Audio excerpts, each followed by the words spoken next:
आज लोग जर्मनी में हिटलर का नाम नहीं लेना चाहते हैं, उसी तरह ठीक भारत के इतिहास में नरेंद्र मोदी का नाम काले अक्षरों में लिखा जाएगा। और ये लिखा जाएगा कि जब लोग इस देश को बचाने की लड़ाई लड़े थे तो कैसे उनको ही उनके देश में पराया किया जा रहा है। नमस्कार, आप देख रहे हैं नेक्स्ट टाइम्स। मैं आपके साथ शरीफुल्ला। दिल्ली के जंतर मंतर पर सुबह से जो कुछ हो रहा है पूरा देश देख रहा है। कैसे छात्रों पर लाठियां भांजी जा रही हैं, आंसू गैस के गोले छोड़े जा रहे हैं, तमाम सांसदों को वहां पर डिटेन किया जा रहा है। जंतर मंतर से 2-3 किलोमीटर की दूरी पर सभी मंत्रालय हैं, मंत्री हैं, प्रधानमंत्री मोदी जी भी हैं, लेकिन छात्रों से बातचीत करने के लिए कोई तैयार नहीं है। उसी के समर्थन में आज लखनऊ में भी प्रदर्शन किया गया समाजवादी पार्टी की तरफ से। समाजवादी पार्टी के नेताओं को डिटेन करके यहाँ पर लाया गया है। हमारे साथ बातचीत करने के लिए मौजूद हैं पूजा शुक्ला, समाजवादी पार्टी के नेता। इनसे बातचीत करेंगे कि किस तरह से देख रही है, जिस तरह से ये तानाशाही सरकार लगातार छात्रों की आवाज़ को अनसुना कर रही है, कैसे देख रही है सुबह से जो जंतर मंतर पर चल रहा है, लाठियां भांजी जा रही हैं, आंसू गैस के गोले छोड़े जा रहे हैं। देखिए, पूरे देश भर के नौजवान जंतर मंतर पर लगातार इकट्ठा हैं और जिस तरह से नौजवानों के हक और अधिकार का जो चीरहरण है वो भारतीय जनता पार्टी की सरकार में हुआ। जिस तरह से सोनम वांगचुक की गिरफ्तारी हुई और उसके बाद लगातार ये जन आक्रोश बढ़ता जा रहा है। आज आदरणीय डिम्पल यादव जी और हमारे समाजवादी पार्टी के सांसद जब उनके समर्थन में जंतर मंतर पहुंचे तो जिस तरह से बदतमीजी के साथ अभद्रता की गई और उन्हें डिटेन किया गया और छात्रों पर लाठीचार्ज किया गया, आज उसका जो आक्रोश है वो पूरे उत्तर प्रदेश में देखने को मिल रहा है। और हमारी मांग है कि छात्रों की मांगों को माना जाए, धर्मेंद्र प्रधान इस्तीफा दें और आदरणीय डिम्पल यादव जी को तत्काल रिहा किया जाए। लेकिन किस तरह से देख रहे हैं, लगातार 20 से 25 दिन हो गए, 20-22 दिन वहाँ पर लोग अनशन में बैठे हुए थे, कोई बातचीत करने के लिए तैयार? देखिए, ये सरकार बहरी है और बहरों को सुनाने के लिए धमाकों की आवश्यकता होती है, ऐसा भगत सिंह ने कहा था। तो कहीं ना कहीं एक जो ये मूवमेंट शुरू हुआ है, जेनजी मूवमेंट, इसने ये तो साबित किया है कि इस देश का नौजवान अभी सोया नहीं है, अभी वो जागा है।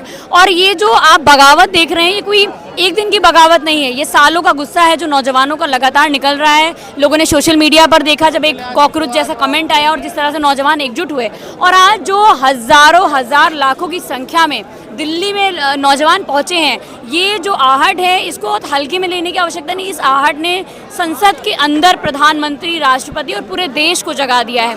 तो ये आंदोलन कोई आज का नहीं है, ये आंदोलन धीरे धीरे बना और ये पूरे देश में फैल रहा है। आप देखिए, आज इसी क्रम में समाजवादी पार्टी के कितने सारे लोग कुछ मिनट, कुछ घंटों के, आधे घंटे पहले कॉल हुई और देखिए इतने लोग यहाँ पर इकट्ठा हुए।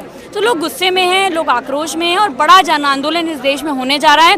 देश में सत्ता परिवर्तन ये नौजवान करेगा, युवा ही हालात बदलेगा। लेकिन किस तरह से देख रहे हैं, कोई भी आवाज़ उठाता है, चाहे आप CNRC से ले लीजिए, उसके बाद किसान आंदोलन ले, खालिस्तानी, पाकिस्तानी, अब जो है उनको उपद्रवी कहा जाता है। सोनम वांगचुक को लेकर कहा जाता है चाइना के एजेंट हैं, गद्दार हैं, तुरंत उन पर आरोप लगा। देखिए, इस देश का ये दुर्भाग्य है कि जो भी व्यक्ति सवाल करता है, सरकार उसके सवाल का जवाब देने की जगह उसे कैसे कटघरे में खड़ा कर दे। जब हमारा CNRC का आंदोलन चल रहा था तो लोगों को आतंकवादी, जिहादी और पता नहीं किस किस तरह के शब्दों का, पाकिस्तान फंडेड, इस तरह के शब्दों का इस्तेमाल किया गया।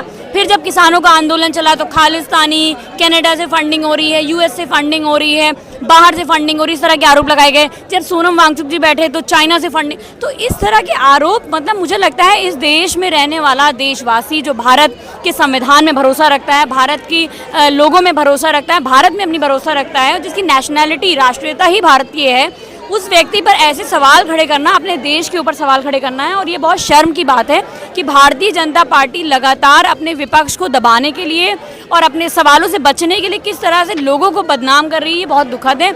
और यही हिटलरशाही है और हिटलरशाही का परिणाम जो हुआ था सबने देखा, पूरी दुनिया ने देखा। आज लोग जर्मनी में हिटलर का नाम नहीं लेना चाहते हैं, उसी तरह ठीक भारत के इतिहास में नरेंद्र मोदी का नाम काले अक्षरों में लिखा जाएगा। और ये लिखा जाएगा कि जब लोग इस देश को बचाने की लड़ाई लड़े थे तो कैसे उनको ही उनके देश में पराया किया जा रहा है। लेकिन क्या लग रहा है, किस वजह से उनकी सुनवाई नहीं हो रही है? सरकार सुनना नहीं चाहती। सरकार चढ़ावा चोरी में इंटरेस्टेड है, चंदा चोरों को बचाने में इंटरेस्टेड है, बलात्कारियों को बचाने में इंटरेस्टेड है, किसानों के ऊपर लाठीचार्ज करने वालों को इंटरेस्टेड है, फर्जी इनकाउंटर करने वालों को बचाने में इंटरेस्टेड है। सरकार की जो मंशा है वो सिर्फ इस देश को जैसे अंग्रेजों ने लूटा वैसे ये लोग बैठे हैं जो सत्ता शासन में, ये लूट करके यहाँ से भाग जाना चाहते हैं। आज देखा जिस तरह से तस्वीर आपने सुबह देखी कि 2 से 3 किलोमीटर, चूंकि आज सत्र भी शुरू हो गया था, उसके बाद वहाँ पर ये दिखाया जा रहा है कि किस तरह से वहाँ पर उपद्रवी हैं जो पहुँच रहे हैं, वहाँ पर लग रहा था कि अनहोनी घटना भी हो सकती है, यानी लग रहा था कि कहीं और से छात्र आए देश हुए हैं। देश के नौजवान ने लाइनों में खड़े होकर नरेंद्र मोदी को वोट दिया। आज उस देश के नौजवान जब सवाल पूछ रहे हैं तो वो उनको उपद्रवी लग रहे हैं।